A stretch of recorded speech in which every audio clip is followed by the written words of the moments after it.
Hey, I'm Guy. I'm John. It's our YouTube channel. We're glad you're here. Subscribe to the channel and hit us with a like on the video. Check out the podcast below in the description. You can listen to wherever you listen to podcasts. Share with your friends as well. Subscribe.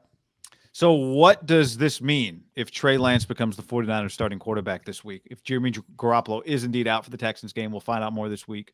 Or if Trey gives them a better chance to win and plays and wins, then they'd have the Rams game. Maybe they win that game. We're recording this video before the big Saints-Dolphins Monday night game. Maybe he can get them to the playoffs. This could create a whole type of energy for 2023. 2022? 2022. Sorry, jumped. Yeah. Happy New Year, everybody.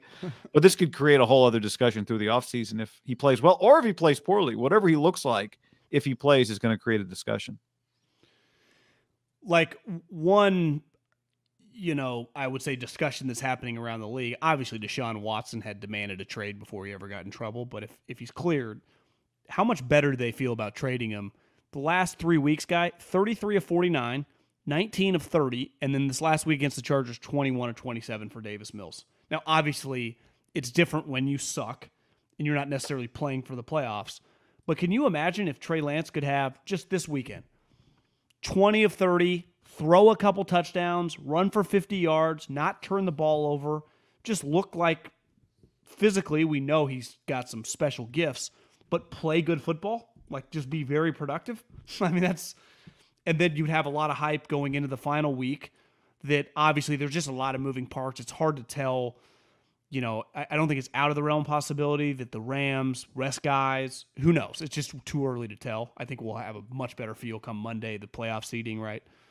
But they have to win this week. Like, there's no ifs, ands, or buts about it. Like, they got to win, whether it's 2-0 or whether it's 40-38. And if Trey Lance is the starter, like, you can't hide a starter for 4 quarters. We just saw it with Jimmy Garoppolo against Titans. Like, eventually there are 3rd and 9s, right?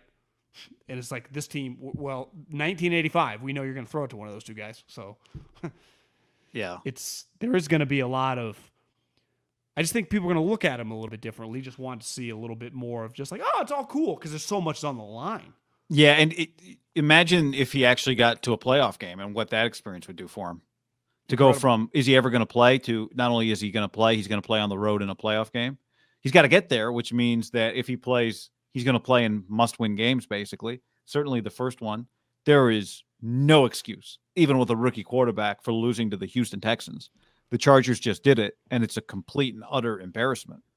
And, I think there's a point really early in a quarterback's career where, the possibilities are endless, that whatever you do that's good, we take it for that. It's just good. Now, by year 4, year 5, by Baker Mayfield's point, you do a few good things. That's not good enough. You have to be able to overcome the bad things you do and show that you're becoming a really good quarterback if you're going to get paid like one. But when you're really young in your NFL career, we're just looking for bits and pieces that we think can blossom into bigger things. Like Joe Burrow, clearly further along, right? He's in his 2nd year. He's not a rookie. He went 37 of 46 for 525 yards and 4 touchdowns and no picks against the Ravens. And I saw a few people commenting. COVID squad. I'm a huge Burrow fan. So this is my point. This is my point. Because I saw a lot of that. Like, that was a JV defense he was playing. If he was his 8th year in the league, I don't think anybody would think much of it. But here's a guy who's clearly becoming a superstar NFL quarterback. Whether or not the Ravens fielded an NFL defense, he just had a career day in the history of the Bengals organization. Okay? He just threw for 525 yards. I've seen a lot of bad defenses not give up 37 of 46 for 525 and 4 touchdowns. It doesn't mean he's going to become the greatest quarterback ever, but you're just looking for bits and pieces that you can stack up. Because I know this. After the game, when someone's like, Joe, great game, hit him on the shoulders. Did Joe, A, be like, you know what, that was a good game. I feel good about my performance. Or B, go, I don't know, man, that was a shitty Ravens team. If that was their good defense, I would have thrown 4 picks. Like, young quarterbacks, all I want is let's build confidence. Let's get some wins. Let's feel good about things. And then in 5 years or 3 years or 4 years, we can nitpick everything. But in year 1, in start number 2, let's just get, who cares if it's like Trey Lance was 19 of 26. Yeah, but did you see the air yards? It was only 6.5. I don't give a rip. Like, just, I want him to walk onto the plane after the game feeling better than when he got on. I want the Niners to feel better about him than when they started that game. And you got to win. That is what you're looking for at this point. Yeah, and he does not control whether they make the playoffs. Now, granted, we're doing this an hour and a half before the Monday night game. If the Saints win and the Saints and Eagles win out and the Niners win out, the Niners will miss the playoffs, right? If they all go 10-7, the Niners lose the tiebreaker. So he could play great, and it's not his fault. Like, people will put that thing on Jimmy. So he can only control himself playing well, using everything he's learned at a really high-level operation, being around the high-level offensive players that he's around, and try to build on. He does have, because it's not his first NFL experience. He got a legit start against a big-time team on the road. He got thrown in half. So remember when Mahomes started that final week, he had not played all season long. Not played at all. Now, he didn't have to. Alex was having a career year. This situation, I think just like people Jimmy. have been pushing. Yeah, people have been pushing for it. But Kyle has just kept him on the sideline. Now, it'll easily be, even though they're playing the Texans, but wouldn't you say one of the bigger stories in the league? Just Trey Lance starting for a team that's fucking trying to make the playoffs? I mean, it helps last time. It's way bigger now. And it helps the size of the story that the Texans just beat the Chargers. Like, that makes it even more interesting, right?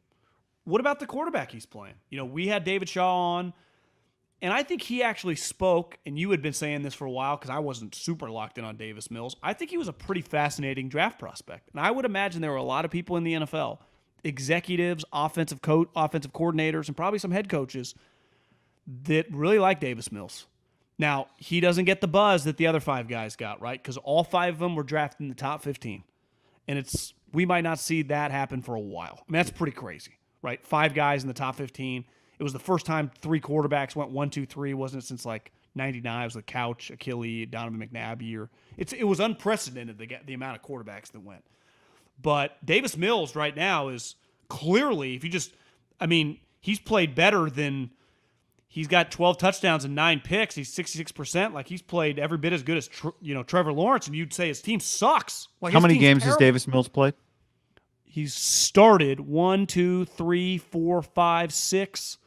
He played a little bit versus Indy. They were getting blown out, so I would imagine they yanked Tyrod, brought him in.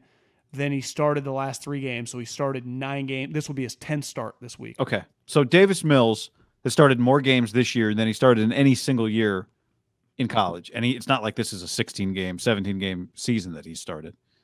Davis Mills, I think you're right. The league tells us what they think about you where you draft a guy. You go, oh, well, he was a 3rd-round pick. They didn't view him like the top quarterbacks. Well, he went 67. That's the 2nd pick of the 3rd round after he played in 14 career games. He did not start all 14 of those. So he played in 14 games in college, John, and was the 2nd pick of the 3rd round. Kellen Mond, who went 1 spot ahead of him, played in almost 50 college games and went 1 spot ahead of him. So, I think the league liked him. Imagine if he had played in almost 50 college games. He might have been a top 10, top 20 pick. Wasn't he like 6'5"? Well. Isn't he huge? He's huge. Athletic, he might have been. Yeah, he could have been a top 5 pick if he had played like to what certainly David Shaw thought his capabilities were. Doesn't this game, like on paper, this was easily one of the worst games if you and I were just talking football in August, right? This is probably the worst game on paper because you would put the Jags over it just because at the time, Urban Meyer, Trevor Lawrence. I think this is the worst game on maybe Atlanta. This or Atlanta, and they were both home games. I'm not even trying to be. I don't care. I'm not a hot take. Like, this game is very fascinating to me. If Trey Lance is, it already was because Niners had to win, but just Trey Lance, Davis Mills. I think there are a lot of people around the league right now that would be like, again, he has to stay healthy, but like Davis Mills more than like Zach Wilson and Justin Fields. Yeah, it would have been viewed as a riskier pick, but was it that much riskier? I'm just saying where they sit right now, they would bet they like the player more just moving forward. I think what he brings to the table as a quarterback. Yeah. And I think for a year that Kyle's taken a lot of heat, the Niners have taken a lot of heat. If they could get to the offseason, whatever happens, particularly if they could make the playoffs, it would sting if you didn't make the playoffs and you felt like you really wasted all this Trey Lance development. Right? It could go the other way, where Trey Lance looks okay, you miss the playoffs, and people go, so we didn't make the playoffs. We didn't develop Trey Lance. The hell are we doing here, right? It could also swing in a direction that puts a lot of pressure on Kyle Shanahan for 2022. But if somehow you make the playoffs anyway, Trey Lance plays, has some promise, it could. He might have. It's not always pretty, but he might have. What's it called? Split the upright, very thin line to walk. I've been saying all year. He might have found a way to walk that fine line of finding a way to get Trey Lance ready and like making the playoffs. And it wouldn't have been all by design, but he might have pulled it off. You and I differed a little bit on the Brandon Ayuk. It's safe to say that Kyle Shanahan and your side won out on that one. He approached that, and it worked. And he got clearly a high-level Brandon Ayuk the second half of the season. And if Brandon Ayuk goes on to have a long, 49er productive career, he'll get a lot of credit for handling the way they handled. I would say the most polarizing situation in 49er land has just been Jimmy Garoppolo. Because the corners, you can't, we can talk shit about their roster management, but the guys are your guys, right? Whether you cut Josh Norman, their team's their team. But the quarterback situation is he held strong, but then Jimmy started showing some life.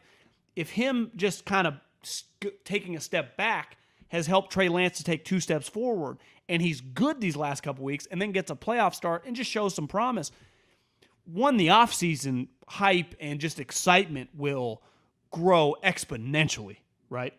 Now, you forget, we won't, because we'll be breaking down Trey Lance's starts probably in early April. But, it could be March, could be February. Actually, you're right. Him playing the rest of the season would be good for some off-season content. It would. But if it does go poorly, there'll just be a major question mark, right? Let's just say he just, throws 3 picks over the next couple weeks and just looks like he's got a long way to go. We've been saying this the whole time, right? If you did not play him and let him get experience, there's no way to just, like what Mahomes did, just shows up after 1 start, wins the MVP, takes him to the AFC Championship game, comes in overtime of the peak of the Belichick-Brady dynasty. That's pretty unrealistic to assume it's going to be that smooth of a transition. A lot of transitions are like Davis Mills, all over the place, kind of has to not play a little bit, then gets to play a little bit more and gets better, but still got a long way to go. Look at Zach Wilson and Trevor Lawrence, who battled it out the other day. It's been a long year. But there is no guarantee that either one of those guys, it's just going to get infinitely better next year. Right. Because some of these quarterbacks, we've said it all along, of the top 5 guys, minimum 2 of them are not going to live up to the hype. More than likely, only one's going to be a really good player. In a good draft, 2 of them are going to be a really good player, right? And Mac already just needs to maintain. He's kind of fine. Just their team's okay. Fields, Wilson, and Lawrence just have a long way to go. And Trey Lance is, what's he, just TBD? We just don't know. He's played the least. If he plays, and even if he doesn't. He's playing. No matter what happens, there is going to be pressure on him into 2022. Exactly. The question is it pressure created by expectations raised because he played so well, or pressure created by concerns that he's not good enough because he plays poorly? I would say the major difference too, but let's Max in his own category, because the Patriots, they have expectations. They're going to make the playoffs this year. They play the Jags this week. They're going to be at minimum 10-6 or 10-7. They played Miami the last week, but they'll probably win that game too. The Jets, the Jags, and the Bears, there just aren't expectations there. It's not like their fans, especially the Jets and the Bears, don't want to win, but their teams suck. They are just teams suck. It's impossible, unless the Niners have 3 off-season major injuries. Their team is good. They have a coach who's proven he can compete for the playoffs. He's been to a Super Bowl. They have a ton of star players at other positions, specifically on offense. His expectations are just going to be different than those other cats, right? Even Davis Mills, just because his team, the team, Nick Bosa, Fred on defense. I'm sure they'll sign some DBs this offseason. We know their offense is stacked. Debo, Ayuk, Kittle, Trent, they're going nowhere. They get some of these guys back. He's in his own little element that way relative to the other rookie quarterbacks, isn't it? Yeah. But I think ultimately that's all talk. The element he's in that's really good is everything you just described. He has Kittle, and he has Debo, and he has Trent Williams, and he has Juszczyk, and he's got a coach that knows how to run the ball, and they got money to spend on defense, right?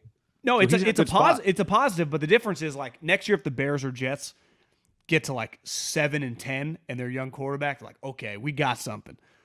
People fucking people are pissed. The Niners' expectation next year is going to be to make the playoffs, right? With Trey Lance. Fair or not. Like people are going to view him like a playoff team because of the roster, which is not easy for a guy that hasn't played that much. Yeah, well, let's see how he plays and if they make the playoffs this year. Well, that's my point though. Like the hype could actually grow. Like if he looks good, people would be picking them to compete, with the big boys, which is not easy in this conference because you got Rodgers and Brady's never going to quit. Rodgers in the peak of his powers. Stafford and the Rams are going nowhere.